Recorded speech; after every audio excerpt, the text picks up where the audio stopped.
बताओ भाई, एक तो डिग्री सेल्सियस स्केल वाले पार्ट को केल्विन में या फिर कन्वर्जन देखना है ना अपने को, ठीक है। जैसे कि तुमको कितना मालूम है डिग्री सेल्सियस वाले पार्ट को जब हम लोग केल्विन स्केल में कन्वर्ट करते हैं तो? जब सेल्सियस टू केल्विन करना रहता है, मतलब किसी में तो 273 प्लस कर देते हैं। तो 0 डिग्री सेल्सियस अगर दे रखा होगा, इसका मतलब हम लोग केल्विन स्केल में 273 कितना कर। लेकर के चलेंगे? 273। हम्म।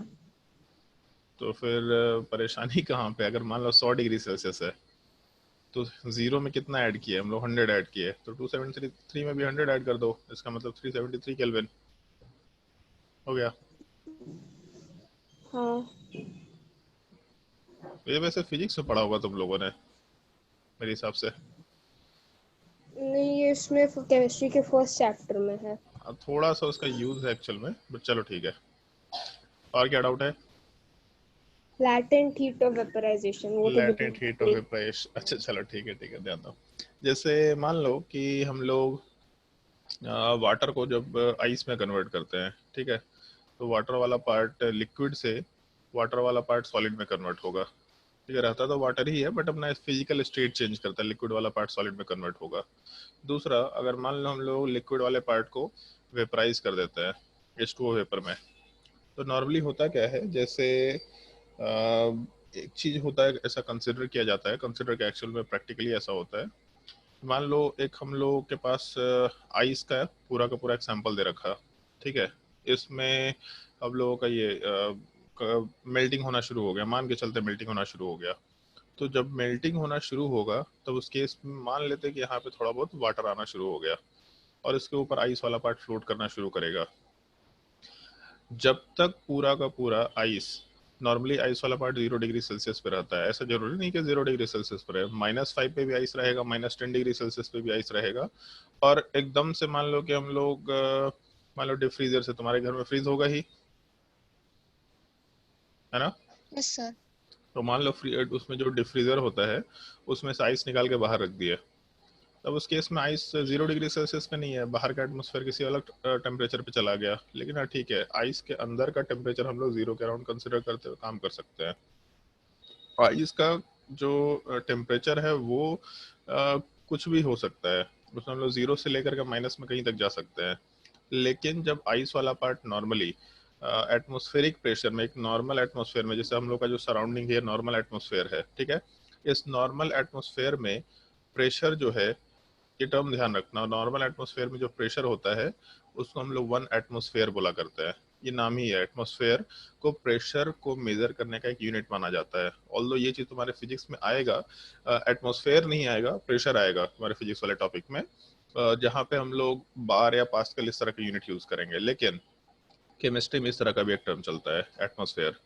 तो एक नॉर्मल 1 एटमॉस्फेयर के सराउंडिंग में जब हम लोग आइस को मेल्ट करेंगे, तो आइस के मेल्टिंग के टाइम पे हम लोग का टेम्परेचर 0 डिग्री सेल्सियस ही रहता है, जब तक सारा का सारा आइस मेल्ट करके वाटर में कन्वर्ट नहीं हो जाता, कंप्लीटली वाटर में कन्वर्ट नहीं हो गया, मतलब पूरा का पूरा यहाँ पे वाटर वाला पार्ट आ गया। जब तक ये कम्प्लीटली कन्वर्ट नहीं होगा तब तक अपना टेम्परेचर 0 डिग्री सेल्सियस ही रहता है, ये कभी भी चेंज नहीं होता। और ये एप्लीकेशन हर जगह अब ये होता है, एप्लीकेबल होता है। जब तक एक फिजिकल स्टेट वाले पार्ट को हम लोग चेंज कर रहे हैं, जैसे लिक्विड है और यहाँ वाले पार्ट में सॉलिड है, जब तक सारा का सारा लिक्विड सॉलिड में कन्वर्ट नहीं हो जाता तब तक टेम्परेचर कांस्टेंट रहता है। जैसे वाटर का जो मेल्टिंग पॉइंट है, सुन रखा है कुछ, कितना होता है बताओ? 100 डिग्री सेल्सियस। वाटर का मेल्टिंग पॉइंट, बॉइलिंग पॉइंट नहीं। अच्छा, मेल्टिंग पॉइंट नहीं पता। मेल्टिंग पॉइंट या फ्रीजिंग पॉइंट 0 डिग्री सेल्सियस होता है, ठीक है। तो जब तक वाटर का सारा पार्ट हम लोग लिक्विड से सॉलिड स्टेट में कन्वर्ट कर रहे होंगे, तो जब तक सारा का सारा पार्ट लिक्विड से सॉलिड स्टेट में कन्वर्ट नहीं होगा तब तक टेम्परेचर 0 डिग्री सेल्सियस के बराबर ही रहेगा, फिक्स्ड रहेगा, हमेशा पूरा कन्वर्जन 0 डिग्री सेल्सियस पे होगा, अगर हम लोग एक नॉर्मल सराउंडिंग या 1 एटमोसफेयर प्रेशर की बात कर रहे हैं। सेम चीज उल्टे डायरेक्शन में भी होता है, अगर सॉलिड वाले पार्ट को लिक्विड में कन्वर्ट करना है, तो जैसे एक सिंपल सा चीज है, अगर लिक्विड को हम लोग सॉलिड में कन्वर्ट करते हैं तो इस प्रोसेस को हम लोग फ्रीजिंग बोला करते हैं। और जब सॉलिड वाले पार्ट को लिक्विड में कन्वर्ट करते हैं तो इस चीज को हम लोग मेल्टिंग बोला करते हैं। दोनों प्रोसेस बस इक्वल एंड अपोजिट है। मतलब फ्रीजिंग वाले पार्ट में हम लोग का जो लिक्विड है ये पार्ट सॉलिड में कन्वर्ट हो रहा होगा, और जब हम लोग का सॉलिड वाला जो पार्ट है वो लिक्विड में जब कन्वर्ट हो रहा होगा तो इसी चीज को हम लोग मेल्टिंग बोलेंगे। एग्जैक्टली इक्वल प्रोसेस है बट अपोजिट डायरेक्शन में है। ये दोनों के दोनों सेम टेम्परेचर पे होता है। जब फ्रीजिंग होता है तो उसको हम लोग नॉर्मली फ्रीजिंग पॉइंट बोल दिया करते हैं, जब मेल्टिंग होता है तो मेल्टिंग पॉइंट बोला करते हैं। लेकिन melting point and freezing point are same thing. अगर हम लोग टेम्परेचर वाइज बात करें तो उस केस में फ्रीजिंग पॉइंट और मेल्टिंग पॉइंट का जो टेम्परेचर है वो दोनों 0 डिग्री सेल्सियस है, लेकिन बोलने का नजरिया चेंज हो जाएगा। जब फ्रीजिंग पॉइंट बोलेंगे तो लिक्विड सॉलिड में कन्वर्ट होगा, जब मेल्टिंग पॉइंट बोलेंगे तो सॉलिड वाला पार्ट लिक्विड में कन्वर्ट होगा। और ये पूरा का पूरा प्रोसेस, चाहे वो फ्रीजिंग हो चाहे वो मेल्टिंग हो, ये पूरा प्रोसेस हमेशा एक फिक्स्ड टेम्परेचर पे होता है। जैसे वाटर के केस में मेल्टिंग पॉइंट 0 डिग्री सेल्सियस है, तो वाटर के केस में फ्रीजिंग पॉइंट भी 0 डिग्री सेल्सियस ही है। तो इसके बोलने का मतलब ये होगा, जैसे लिक्विड से सॉलिड में गए, मतलब फ्रीजिंग पॉइंट की बात की है, तो 0 डिग्री सेल्सियस लिख सकते हैं। जब तक सारा लिक्विड, मान लो 1 kg लिक्विड लिया या 2 kg लिक्विड लिया या 4 kg लिक्विड लिया, जहां से फ्रीजिंग शुरू हुआ, जस्ट शुरू हुआ, वो टेम्परेचर 0 डिग्री सेल्सियस है। जब तक पूरा का पूरा लिक्विड 1 kg 2 kg 10 kg, जब तक पूरा लिक्विड सॉलिड में कन्वर्ट नहीं होगा तब तक टेम्परेचर वाला पार्ट 0 डिग्री सेल्सियस ही रहेगा। फिर उल्टा प्रोसेस, मान लो हम लोग 10 kg आइस लेके चलते हैं और पूरा को मेल्ट करना है, तो जब तक मेल्टिंग जस्ट शुरू हुआ हो तो शुरू वाला पार्ट भी 0 डिग्री सेल्सियस पे तो होगा। थोड़ा सा आवाज क्लियर से नहीं हाँ आ रहा है। ठीक है, एक बार फिर से बोल दे रहे हैं। मतलब जब तक हम लोगों का सारा सॉलिड वाला पार्ट लिक्विड में कन्वर्ट नहीं होगा तब तक टेम्परेचर हम लोग का 0 डिग्री सेल्सियस ही रहेगा। मतलब मेल्टिंग पॉइंट का टेम्परेचर जो है वो हमेशा एक कांस्टेंट रहेगा। तो सेम चीज हम लोग लिक्विड से वेपर वाले पार्ट में भी अप्लाई कर सकते हैं। जैसे लिक्विड से वेपर की बात करें अगर, तो लिक्विड से वेपर के कन्वर्जन को कौन सा प्रोसेस बोलते हैं? क्या सुन रखा है, बताओ भाई।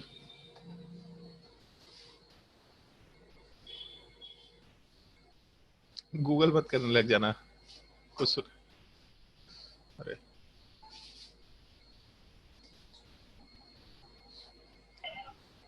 हाँ हेलो। सर वो उस नंबर पे वो थोड़ा सा नेटवर्क प्रॉब्लम हो रहा था। चलो ठीक है कोई बात नहीं। कहाँ तक नहीं सुना था तुमने? सर फ्रीजिंग और मेल्टिंग पे जो उल्टा प्रोसेस होगा उतना सुन चलो लिया, तो ठीक उसके है बाद थोड़ा ठीक है प्रॉब्लम ठीक कर रहा। ठीक है ओके ओके, चलो ध्यान दो। जैसे हम लोग फ्रीजिंग और मेल्टिंग की बात करते हैं तो नॉर्मली जो H2O वाला पार्ट लिक्विड स्टेट में है, ये पार्ट जब H2O सॉलिड में जाएगा तो इस पूरे प्रोसेस को हम लोग नॉर्मली फ्रीजिंग बोलते हैं। ठीक है, और ये पूरा फ्रीजिंग प्रोसेस जो है ये हमेशा एक फिक्स्ड टेम्परेचर पे होगा, जिस चीज को हम लोग फ्रीजिंग पॉइंट बोला करते हैं, उसको हम लोग FP से डिनोट कर देते हैं। ठीक है, फ्रीजिंग पॉइंट टेम्परेचर। ये वाटर के केस में 0 डिग्री सेल्सियस है। जब तक पूरा का पूरा लिक्विड, मान लो 10 किलो लिक्विड लेके चले, 10 किलोग्राम, जब तक 10 kg H2O सॉलिड में कन्वर्ट ना हो जाए तब तक हम लोग का टेम्परेचर 0 डिग्री सेल्सियस के बराबर ही रहेगा, बिल्कुल भी चेंज नहीं होने वाला है। और सेम कंसिडरेशन उल्टे डायरेक्शन में है। मतलब फ्रीजिंग पॉइंट और मेल्टिंग पॉइंट दोनों सेम चीज है, दोनों में कोई डिफरेंस नहीं है, केवल डायरेक्शन का डिफरेंस है। फ्रीजिंग पॉइंट का मतलब लिक्विड से सॉलिड का कन्वर्जन किस टेम्परेचर पे हो रहा है, और मेल्टिंग पॉइंट का मतलब सॉलिड से लिक्विड का कन्वर्जन किस टेम्परेचर पे हो रहा है। दोनों एग्जैक्टली सेम वैल्यू है, 0 डिग्री सेल्सियस। जब तक पूरा का पूरा सॉलिड लिक्विड में कन्वर्ट नहीं हो जाता तब तक टेम्परेचर हमेशा 0 डिग्री सेल्सियस के बराबर रहेगा, चेंज नहीं होने वाला है। यहाँ तक का पार्ट समझ आया? Yes sir. ठीक है, अब इसके बाद जैसे हम लोग लिक्विड वाले पार्ट को तो सॉलिड में कन्वर्ट कर चुके हैं, तो हम लोग ऐसा भी कर सकते हैं लिक्विड से वेपर। ये कौन सा प्रोसेस होता है लिक्विड से वेपर?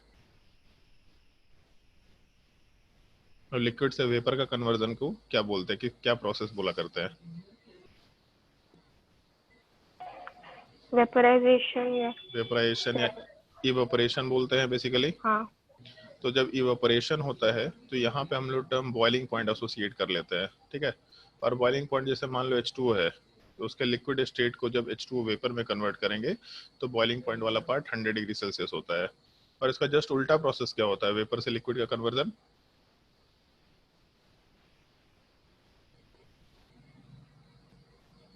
जल्दी बताओ भाई, वेपर से लिक्विड के कन्वर्जन को क्या बोलते हैं हम लोग, प्रोसेस को क्या बोलते हैं? इवेपोरेशन को उल्टा क्या सर होता है? कंडेंसेशन। कंडेंसेशन। ठीक है। कंडेंसेशन वाला पार्ट भी 100 डिग्री सेल्सियस पे ही होता है, उसको बोलते भी हम लोग बॉइलिंग पॉइंट ही है। बॉइलिंग पॉइंट वाला पार्ट 100 डिग्री सेल्सियस।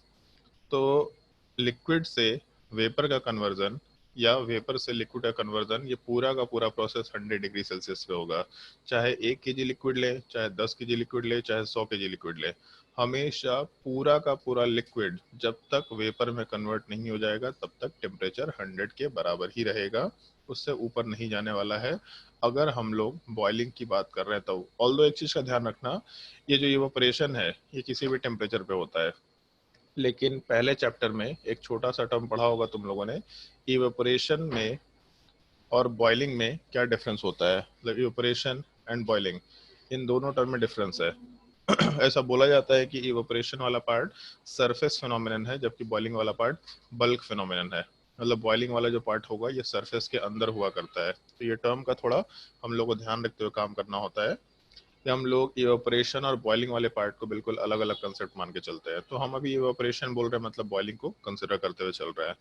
पूरा का पूरा लिक्विड जब तक वेपर में कन्वर्ट नहीं होगा तब तक टेम्परेचर 0 डिग्री सेल्सियस, या उल्टे प्रोसेस में पूरा का पूरा वेपर अगर लिक्विड में कन्वर्ट नहीं होगा तब तक टेम्परेचर हमेशा 100 के बराबर ही होगा।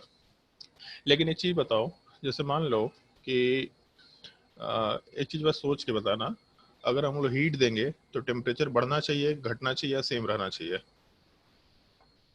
बढ़ना चाहिए। बढ़ना चाहिए, ठीक है। तो जैसे हम एक छोटा सा पार्ट मेंशन कर रहे हैं, हीट को हम लोग क्यू से डिनोट किया करते हैं, फिजिक्स में कन्वेंशन माना जाता है क्यू का मतलब हीट। तो अगर हम लोग हीट ऐड करेंगे तो उस केस में इस एडिशन ऑफ हीट की वजह से टेम्परेचर वाला पार्ट इंक्रीज करना चाहिए, ठीक है, नॉर्मली होना चाहिए। अब दूसरा चीज बताओ, अगर मान लो हम लोगों को लिक्विड को वेपर में कन्वर्ट करना है तो हीट ऐड करना पड़ेगा, हीट रिमूव करना पड़ेगा, या ऐसे भी हो जाएगा काम? अभी हीट अगर रिमूव करना पड़ेगा। अगर इवापोरेशन करना है, ठीक है, लिक्विड को वेपर में कन्वर्ट करना है, तो हीट ऐड करेंगे, हीट रिमूव करेंगे, या बिना हीट के काम हो जाएगा?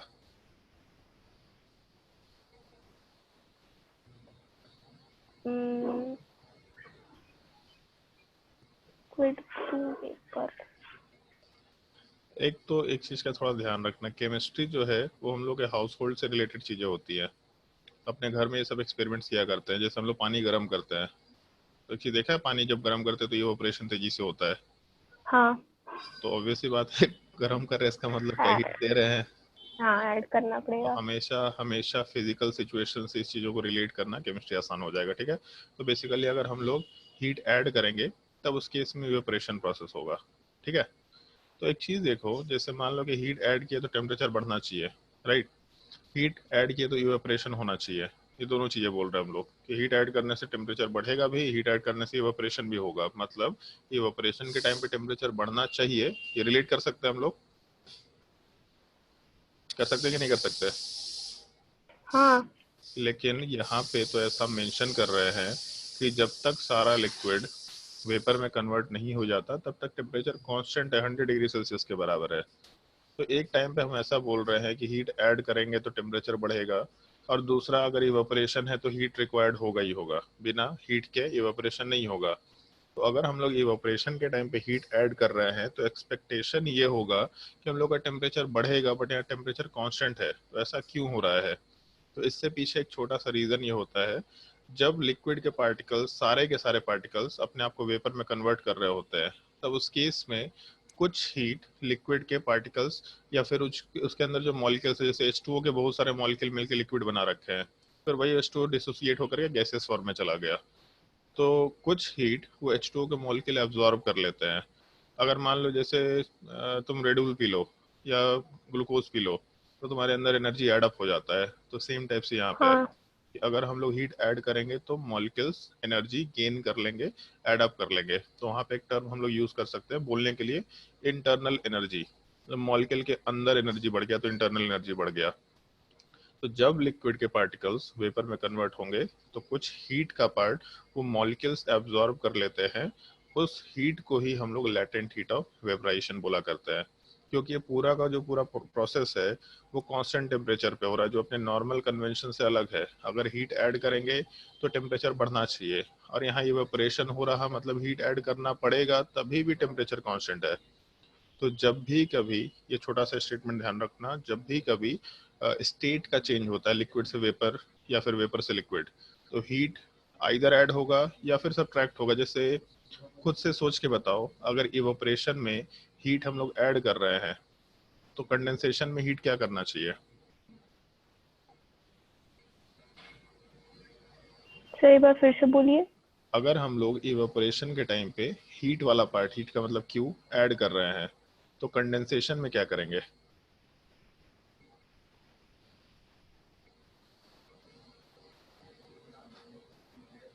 सर उसे लेस करना चाहिए। क्या करना चाहिए? लेस करना चाहिए, समझ नहीं आया, क्या बोला?